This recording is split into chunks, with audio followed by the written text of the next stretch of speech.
tere hommikust, kell on 6, ma olen Malagas ja ma tulin kesklinna parkima, sest Park4Night näitas vaid ühte parkimiskohta, mis on täiesti kesklinnas ja mis on tänaval ja mis on soodne. Hommiku kuni kella 9 on tasuta ja edasi on 1 tund 1 euro. Aga kell on 6. Selle kohta oli ka kirjutatud, et 8 siin enam kohti ei ole, nii et ma ajasin ennast ka siis nagu varem üles, et tegelikult ma olin mere ääres 18 kilomeetri kaugusel. Otsisin eile ööbimist, aga ööbimised olid minu eelarvest natukene üle. Et üldiselt, kui tahad koeraga kuskile minna, siis hind on 40 kanti, et on muidugi erandeid. Et ma leidsin Andaluusias ühe väikse linna, kus näiteks oli 12 eurot Airbnb's ja võis lemmikloom ka olla. Et ma ei ole sinna veel jõudnud, ma ei tea, kas ma jõuan sinna, aga oli siuke meeldiv avastus, et võib ka saada väga odavalt. Et see on isegi odavam kui tegelikult hostelis, mis on kuskil kesklinnas ja kus ei ole autole parkimiskohta. Et ma vaatan alati seda, et oleks internet, et oleks parkimiskoht autole, et see oleks tasuta, sest teinekord tuleb private parkingu eest maksta üle 10 euro juurde ja et oleks lemmikloom lubatud. Aga nüüd kell on 6 läbi. Ma pean kuidagi moodi oma hambad ära pesema. Ma olen tegelikult siin täiesti linnas, kesklinnas, et vaatamisväärsused on siit nagu kohe minu ümber. Aga minu kõrval on ka kõnnitee, kus on kanalisatsiooni auk ja ma arvan, et ei ole üldse hullu, kui see hambapasta sealt alla läheb.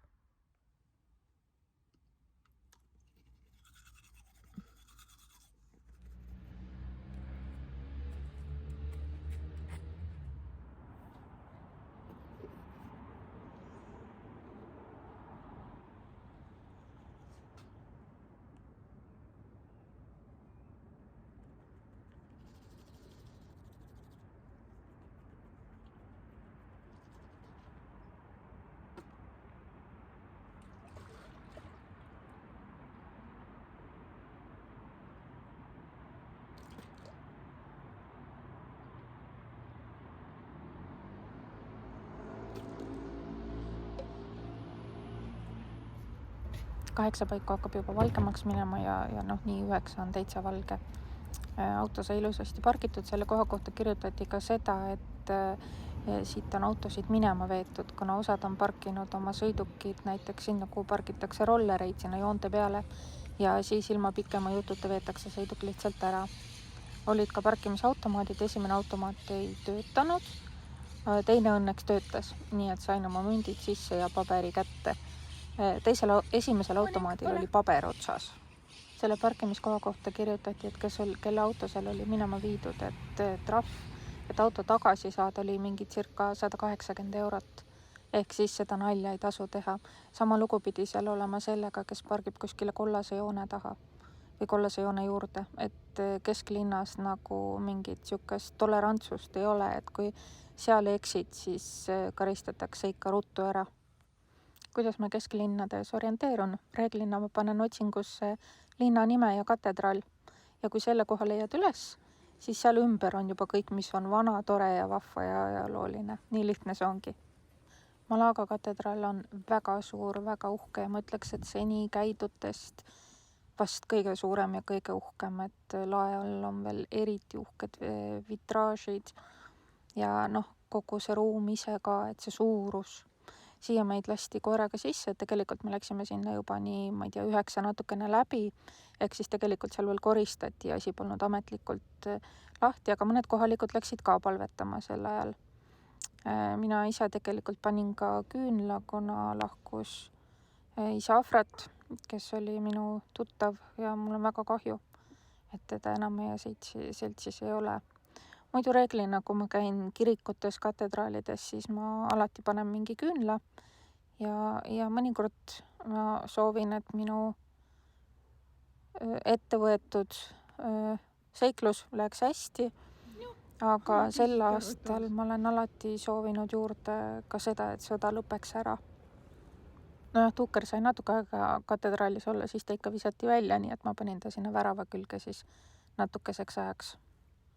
Edasi ma tegin seda, mida ma teen igas linnas, et ma lihtsalt lampi kõnnin mööda tänavaid ja vaatan arhitektuuri ja mida kitsam ja eraklikum ja kõrvalehoidvam tänav, seda mulle nagu ägedam tundub. Et et oli lihtsalt niisugune sihitu jalutamine. Ja sellistel jalutuskäikudel on alati see rõõm, kui midagi ägedat näed, kuidagi nagu topeltsuur, sest see kõik on nii ootamatu. See ei ole nagu plaanis. Hispaania linnades, niisugustel suuremates linnades käies on mulle jäänud mulje, et hommikuti on kohvikud suht koht rahvast täis.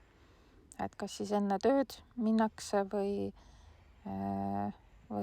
mis iganes, et mulle tundub, et need ei ole turistid, sest ma reeglina satun linna suht koht varajasel ajal, siis kui tegelikult ongi ainult need kohvikohad lahti ja ülejäänud asjad on kõik veel kinni.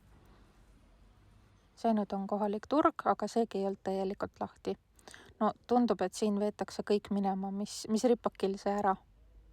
See loosung mulle meeldib.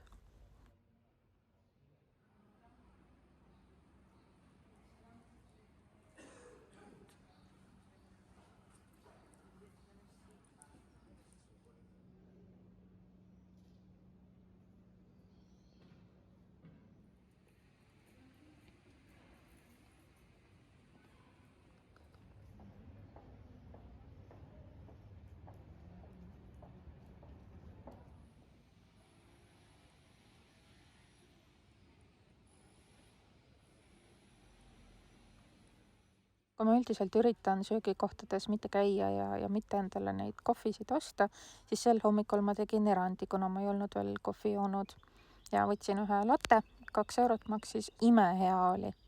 Et latted ja üldse need kohvijoogid on alati natukene erinevad, et igal kohal on oma sihuke väike eripära, aga see oli eriti hea.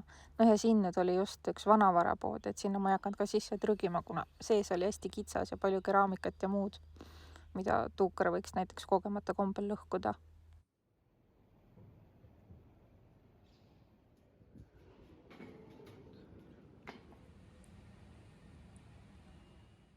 Mulle väga meeldib, kui tänavatel on lisaks vanale kunstile ka modernset kunsti niiviisi pilla-palla kuhugile näpuotsaga puistatud, et see kuidagi annab nii palju juurde linnale visuaalselt ja see tegelikult loob ka meeleolu, kui sa seal hommikul kõnnid ja oled.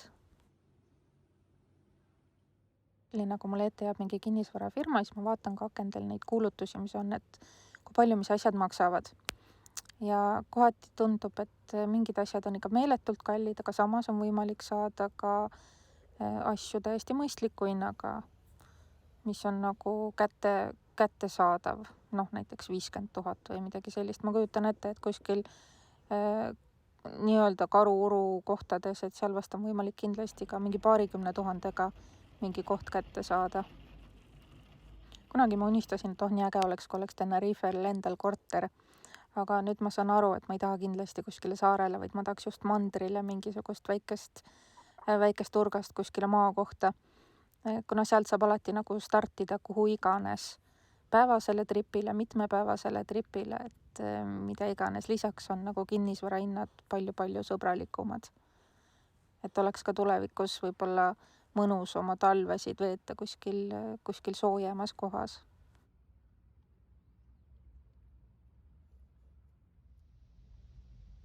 No ütle, mis sa ütled, aga minule need paberkaardid meeldivad. Et annab kuidagi paremini pildi ette sellest, kus oled, kuhu lähed, mis ümberringi on. Kuidagi mina tajun nagu asja paremini, et igasugused virtuaalsed kaardid on nagu head sõitmiseks, aga aeg-ajalt on vaja nagu ka paberit või mina tunnen, et mul on vaja. Ja praegu ma olen Malagas, kell on siin veel vähe, tegin hommiku 2 tundi linnas jalutamist ja nüüd ma liigun Marbella poole. Et seal ma olen pannud endale sihtkohaks Mercadona, et on vaja natuke toitu osta, tuukril sai söök otsa ja siis vaatab edasi. Et Rondasse ma tahan ka minna, aga sinna ma lähen tagasi teel ja siis ma tahaks kindlasti minna sinna Euroopa siia kohta ka veel. Aga vaatab, kas jõuab, et kui saab, siis tahaks sõita ikka Portugali piirini välja ja siis tuleb sealt ridapidimisi tagasi.